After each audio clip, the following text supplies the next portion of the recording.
Gaafuma Jamaal Abumaazii waliin liivii baatee ishiin moggaafatte maqaa haadha Nabi Iisaa. Sana iji tiyya gartee onneen itti nararraate warri oduu dabarsitan fuudhaa itti geessa.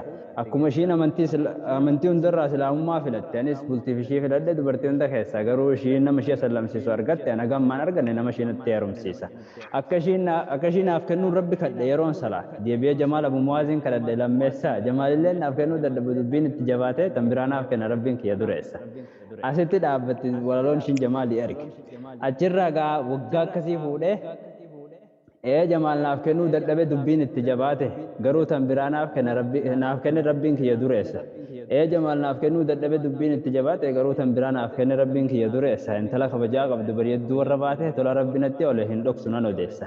Qalbiin dur olii gadi fiiddu ishirratti raggaate nan jaaladha jaalalaan ishiinan kopheessa. Ishiin siin duratti hawwi hundi onnee keessaa yaate kottuu qubsuma gaarii qubadhu siifan qopheessa. Eegabiddi jaalalaa anaaf si hedduutti bukkaate waan teenya dhaamsu rabbiin nurraa fageessa. Sibira taa'ituu si yaada akkamiin taayoo fagaatte adda bahuu yoo maqama isaa kaasan na sodaachisa. Jaalalli hirriiba umrii guutuu rafamu yoo jiraate jaalatanii dhabutu hirriiba namatti busheessa. Anqaaxiraa waggaa meeqatan qaba hirriibni natti hammaate amma narra faanan kaasin adiraa na dhiisa. Jaalalli mana hidhaa itti hidhamu warri jaalate manni murtii waggaa fi dimellee namatti murteessa. Hidhaan ani itti hidhame kun osoo hedduu qabaate harkaaf miila kiyyallee na cancalanii na feesisa. Jaalalli mana hidhaati eegatti qabdee na aate umrii guutuutti na hidhi yaa mootii irra keessa. Jeeti rabbi kadhata onneen siin gargar ba'u sodaatte akka dhiiftee deemtee irraan kun hafuura qilleessa. Namni eegaaf singil turee bultii jaarratee jiraate akka irra fuudhee kun ustaati kun. Namni eega singil turee bultii jaarratee jiraate akka nama eega biddatti qaqamee galeeti jannata keessa. Eega dubartiin duniyaa tan hagana nama dasti goosu taate huraleeni jannataa hin beeku waan itti fakkeessa. Achittis nuuf haa kennu rabbiin asitti nuuf laate asittis gargar nuun baasii wajjin turuutu murteessa.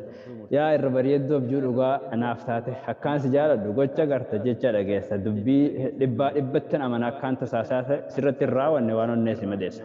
Dhibbattan amana akkaan tasaasaate sirratti hin raawwanne waan onnee si madeessa. Garuu yaa jaalalle eega muslima taate osoo hin daganneen wayi si yaadachiisa. Baatima meeqatu hafe soomanni dhihaate yaada isaa dhabdee maaliif akkatti teessa soomanni keessirraan qeebalamu natti fakkaate fatwaa sheeka gaafadhu sheekni si murteessa gororri kee damma akkamitti soomanuuf kaate bariyaa waan ofii dammii soomani balleessa. Obboleessa keessan Aliyyii Erga markaza hidaayaarraa bakka bu'ee kan dhufe.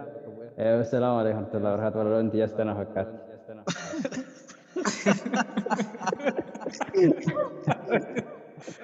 ما شاء الله ما شاء الله أكنت تنسى بينك وبين